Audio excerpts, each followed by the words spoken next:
Hello there, in this video I'm going to share with you 5 reasons why you should use Dall-e 3 instead of Midjourney, and also I'm going to show you what you can actually create in Dall-e 3. Coming up. So the first reason why you should use Dall-e 3 instead of Midjourney is that it's free. As of time of this recording, which is October 2023, Dall-e 3 is free and you can access to it by going to bing.com/create. Once you go into that website, you should be able to see this page, and you also have this little chat box here on top where you can type your prompts, and you have also this little yellow lightning bolt on the side which indicates the number of credits you have. So these essentially are boosts and allows Dall-e to create images faster. Once you reach 0, or you just use all of your credits, it might create your images in a slower mode. Now I haven't tested that, so I don't know how slow it's going to be, but this is what it does at the moment.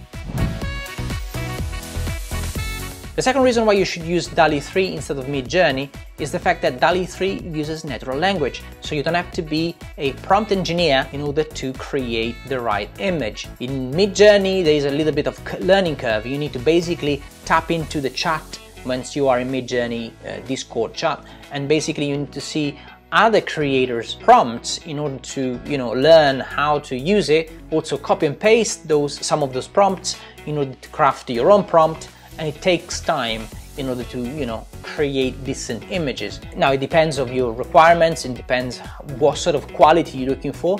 But if you are a content creator like me and you want to create images straightforward, just using your natural language without relearning anything new, just go to Dall-e 3.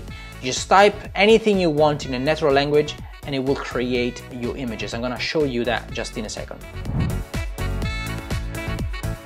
Now the third reason why you should use Dall-e 3 instead of Midjourney, and this is for me is a deal breaker, and I think it's going to be a deal breaker for many of you, is the fact that Dall-e 3 creations and images are private. So only you can access to your creations, and that is a deal breaker, because if I create something in Midjourney, I know that that is public. Anyone can just tap into my creations, use them for their own purposes, and I wouldn't know where they use it. It's not going to be a unique creation.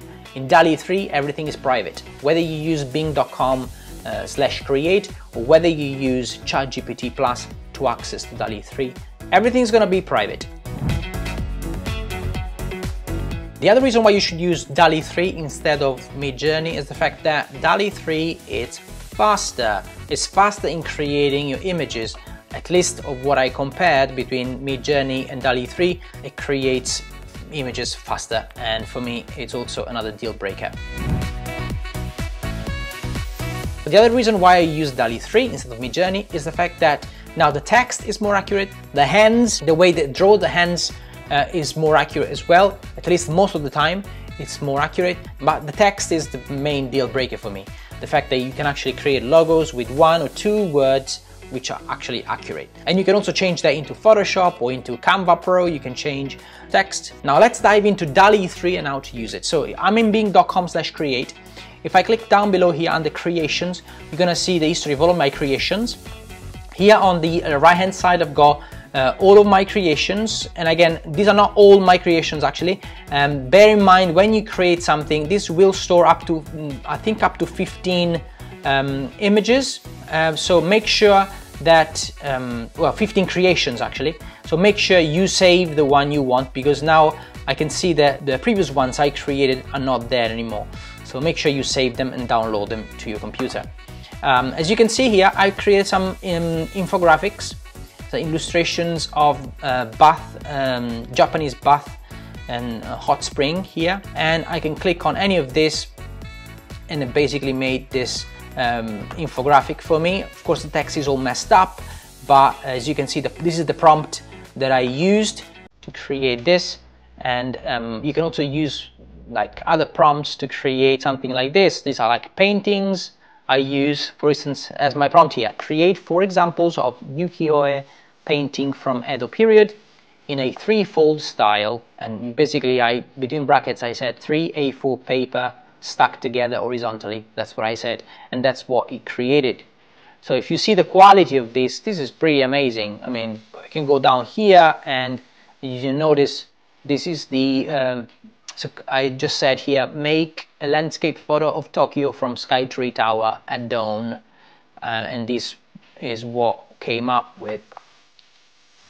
It's pretty amazing here how it did that. I think this one is the more accurate one, but it's really cool the way it does it.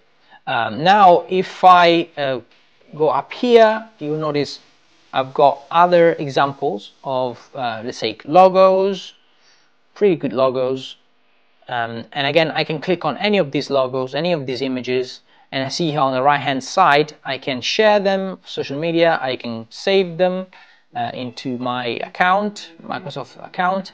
You can go to download, and again to save them you need to have a Microsoft account, which is basically an email, hotmail.com. just create one and you can save them there. Then you can download them, of course, and this option to customize, basically this will customize that image into Microsoft Designer, which is within the browser, of course, and then it will grab that image and it will generate designs for you.